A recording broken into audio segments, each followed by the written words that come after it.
I knew nothing of the world of monsters until about a year ago. That was when I read her plea, her story. Alexa Bennett was a monster hunter, and she became a monster after begging for someone to kill them once she went. So, I stepped up. I paid close attention to all the things she said and started noticing it. And oddly enough, they didn't affect me.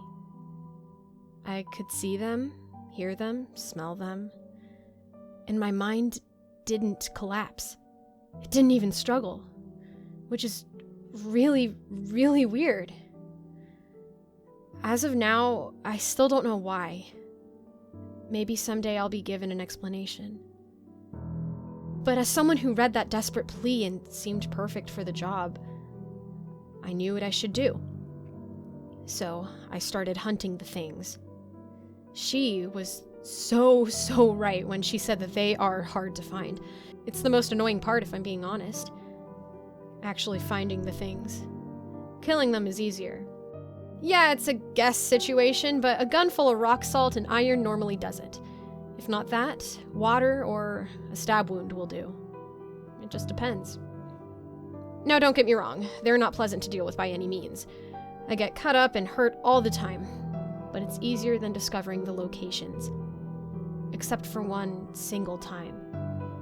One time when it wasn't hard at all to tell that I was looking at a monster. That a monster had done it. How, you ask, was I so sure? The news article about the crime listed the perpetrator by name, as someone who hadn't been seen in nearly 8 months. A camera had picked them up. Cops tried to go in and always found nothing. But the perp would be there when the camera saw them. It was Alexa. Her face was twisted, her eyes blackened, and it was hard to look at her for too long. At least if you were normal, it was. So I knew what I had to do, just as she asked. I was there within 2 days. Without hesitation, I walked past the crime scene tape and into the house she had haunted. Closing the door behind me, I prepared to see her, and I would not be disappointed. Within moments, she materialized from the wall, coming out of the curtain, I suppose. I wasn't prepared for what I saw. She was destroyed. Her skin was melting away into the black, liquid-like tone of the monsters in places. Her lips were ripped from the teeth shoving through, becoming like the monster she used to hunt. Her hands were hooked, as if the bones had broken and tried to push out like claws. Her eyes were a black, inky color. But one thing was the worst. She was crying. As she stepped towards me menacingly, she sobbed and jerked to a stop, some recognition of why I was there kicking in. It was like seeing a hunter had jolted her back to herself, even just for a moment. "Please, kill me," she whispered. "I'm trapped in here. The thing I'm becoming drives my body, and I have to watch what it does. I've killed too many times already. Please." She cried, voice cracking on the last word. "Before I lose control."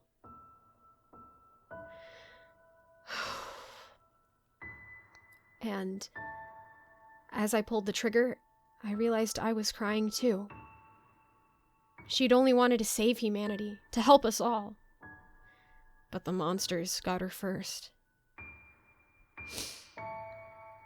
"My name is Amada Castle, and I will take up her mantle. My name is Amada Castle, and I will hunt her monsters. My name is Amada Castle, and I will avenge her. My name is Amada Castle, and I am so sorry for you, Alexa."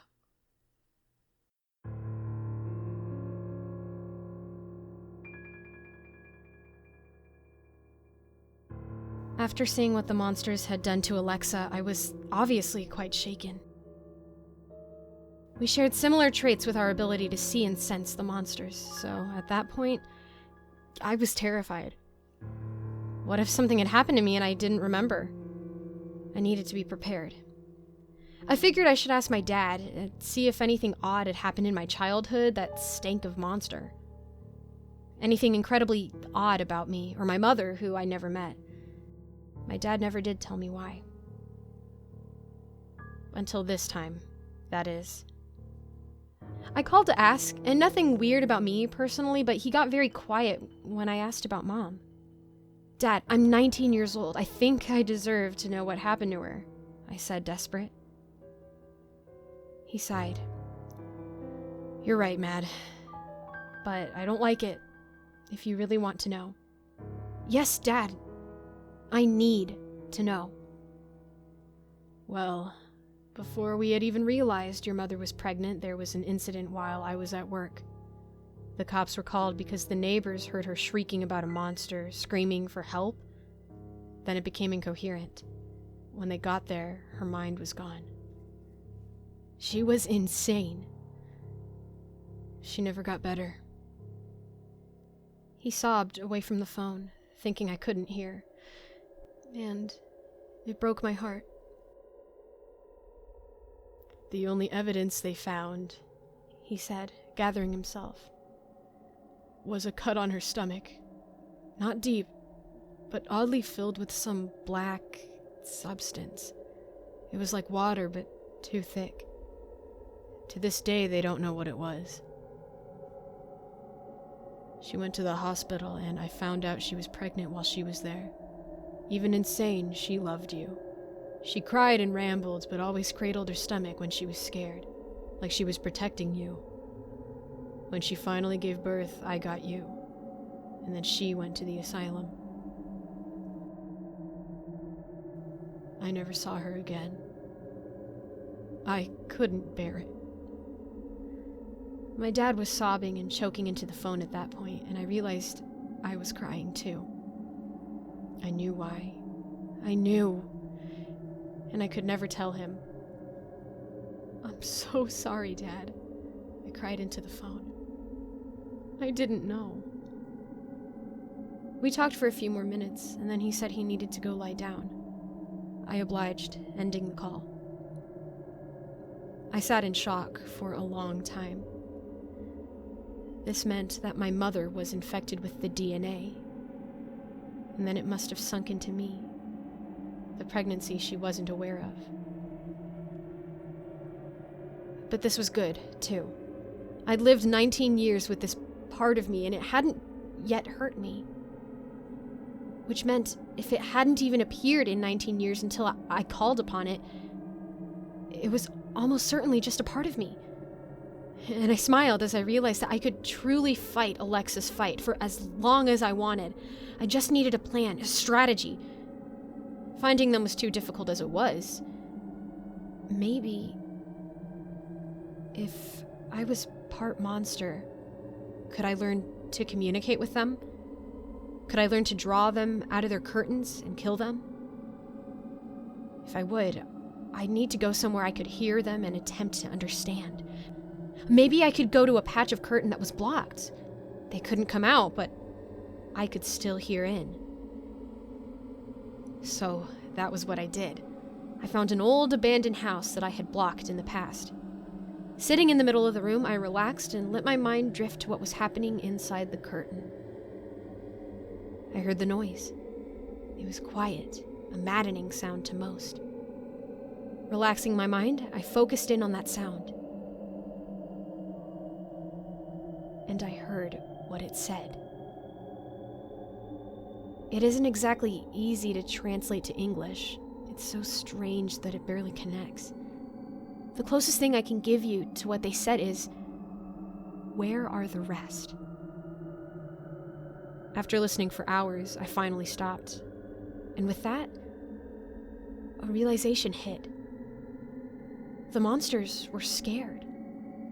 Not of all humans, but of the one that killed them.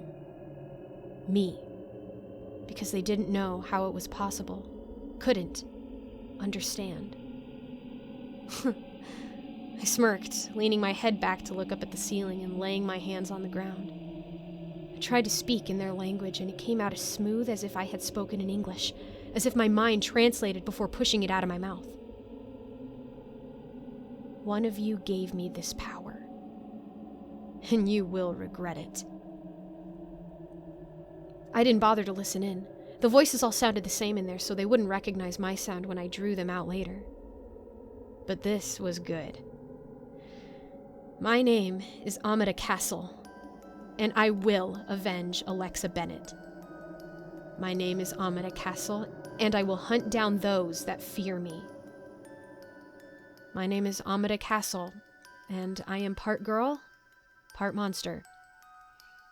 My name is Amada Castle, and I'm coming for you, monsters of the Vale.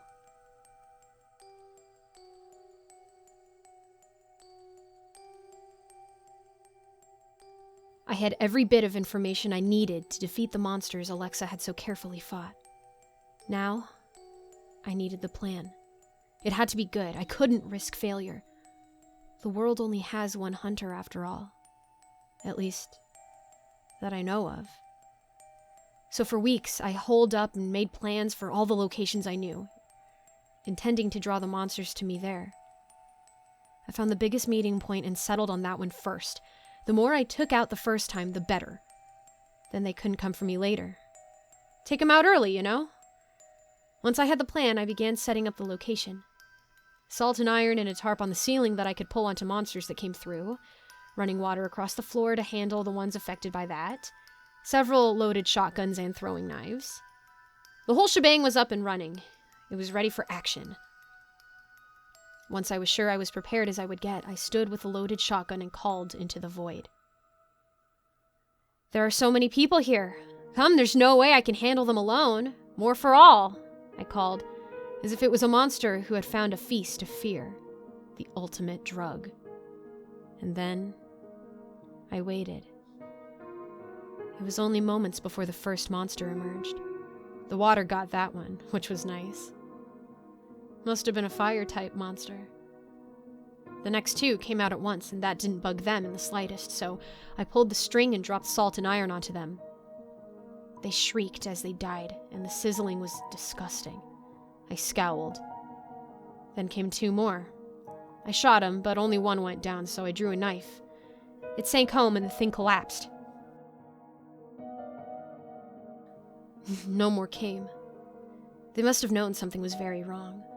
I listened in and heard only terror and screaming at each other not to go out. I smiled and called in. I'll see you all later.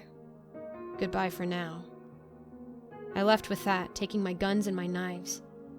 I left the one in the monster where it lay. I had no desire to touch that thing.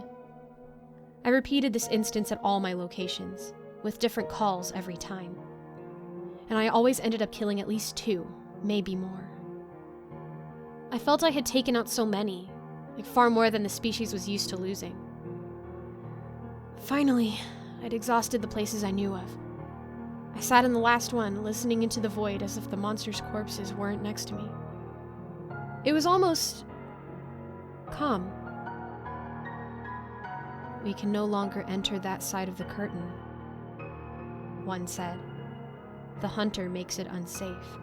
Enter the world on the other side, never that side. I think it's fine, I spoke. The monster answered, not realizing. No, it isn't. We're almost extinct. All we have left are a few adults of the species and the children. No more. Good choice. I laughed, and the monster realized who I was then. How dare you, it roared. You've almost killed us all. We only took what we needed from you. Well, crap, you didn't eat us. You used our fear. Sure, maybe biting helped. But for Pete's sake, don't pretend that you were well behaved. If I ever see any of you again, I'll try to enter the curtains. And I might make it. So watch out.